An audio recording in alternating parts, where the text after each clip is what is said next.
Hey guys, welcome back to my guitar teaching studio here in the heart of North Devon. Today's topic is something I've wanted to talk about on video for a while, and that is what to learn or how to choose what to learn on the guitar, and also when certain pieces of music might have the greatest benefits depending on what your level is as a guitarist. So I hope to bust some myths in this video, but also help share some principles about getting the most out of the music that you really want to learn on the guitar. I hope this video gives you some encouragement and some guidance of how to find material that really inspires you and how to maximize the benefits out of the songs or the pieces that you really want to learn. I hope this really helps, and we'll get right into it. So the first point that I want to talk about, and this is really important for people thinking about learning the guitar, or if you've kind of just begun and you're looking for some clarity around what to learn, and that is setting an intention with the instrument. So when you're starting, it's really hard to know what to play and what approaches to take to guitar playing. As many genres as there are in music, there is as many approaches to playing the guitar. For some, it might be to play some chords as a backdrop to your singing, so in a kind of singer-songwriter context.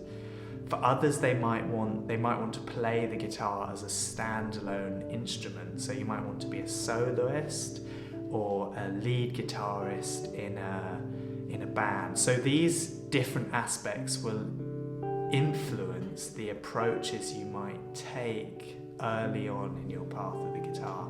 What do you want your relationship to the guitar to look like? So that's going to help steer you in a much clearer way early on.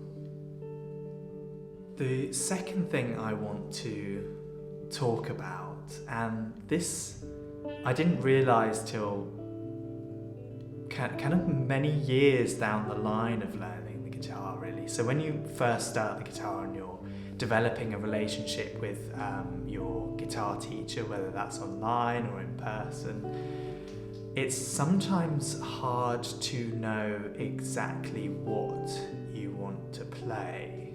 Ultimately, it's really important to choose music, or to be playing music that you have an emotional resonance to.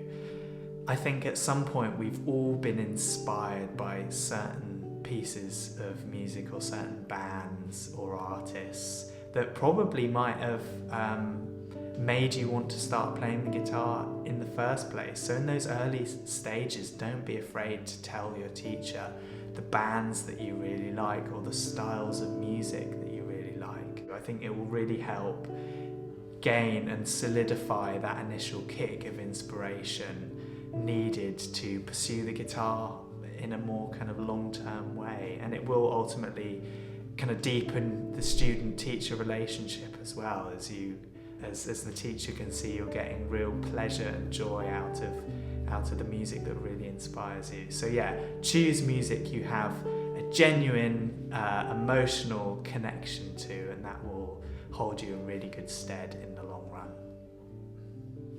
So the third point I want to make to help you choose what to play on the guitar is kind of related to the previous point, in that it's going to be much easier to do this with a teacher, but find ways of breaking down material so it's at your level. Say you choose a piece of music, and I'm going to demonstrate an example here of Here Comes the Sun by the Beatles, and technically it's quite a demanding fingerstyle tune on the acoustic guitar, and I wouldn't teach this to a beginner, for example, but the chords behind the tune are actually relatively simple, even if you just do the introduction or the first kind of 4 bars of the song. So I'm going to show you an example now, and you can see what I'm talking about. So here's an example of a tune that we can break down to make a little bit more manageable.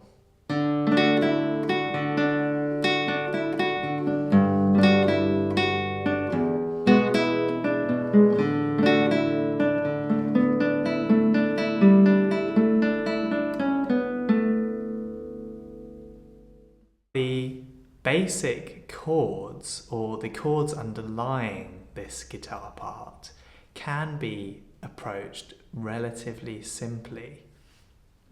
So the bulk of it is a D chord, okay? Then it goes to a G chord, and then it goes to an E chord, and then back to a D chord. So, I might just approach this with these 3 chords, and I wouldn't even do the full chords. I would do a simplified version of the chords on the bottom 4 strings, just go D, da da da da da da, G, da da da, to this chord E, da da da, back to D, ba da da.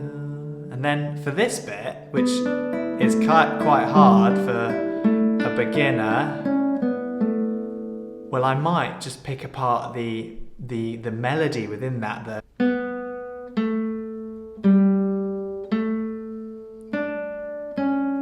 And then you go back in.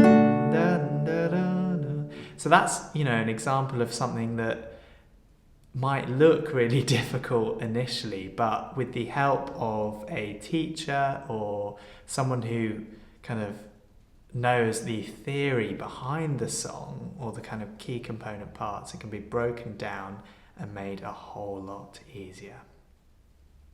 You might not be playing it exactly like your favourite musicians or guitarists straight away, but at least you'll be able to play along with the song. Yeah, it's really important just to get that feeling of like, yeah, I am playing the guitar, I'm a guitar player now, and you can get that within 1 or 2 lessons if you break down the material so it suits your level and it's just pushing you at just the right amount.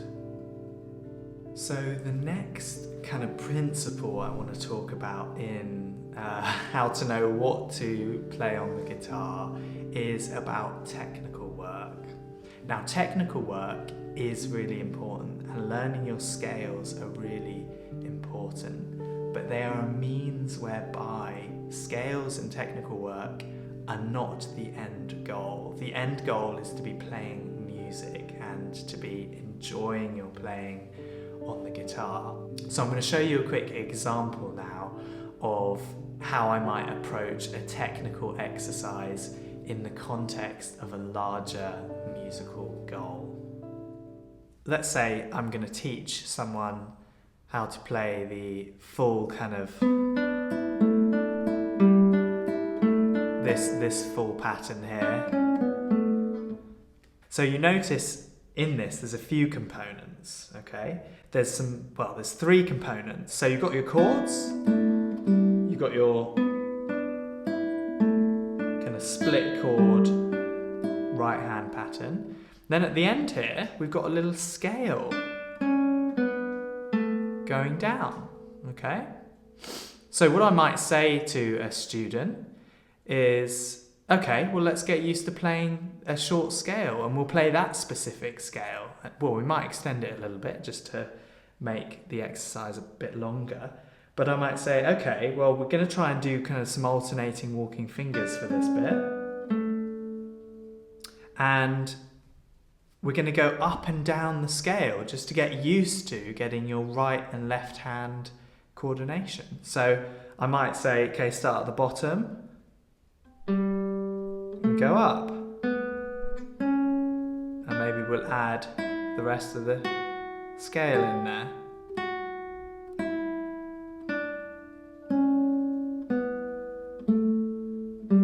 And you've played a scale. You might not know what the scale is. It's serving a purpose of developing coordination between your right and left hand. So when you come to do which is quite fast, then you've got the technique and the ability there.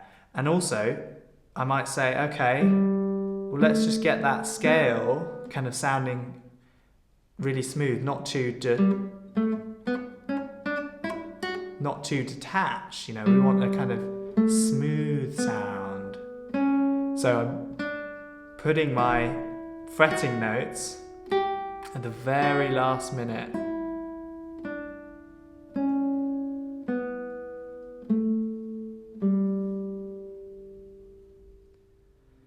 So the last thing I want to talk about, you've set your goals, you know what you want to learn and what your sources of inspiration on the guitar are.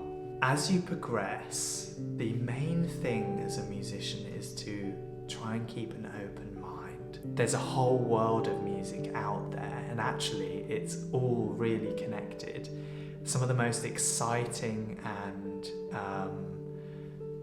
inspiring guitarists that I can think of take their sources of inspiration from, you know, all over the place. They might be inspired by saxophonists, they might be inspired by the way a singer, you know, phrases melodies.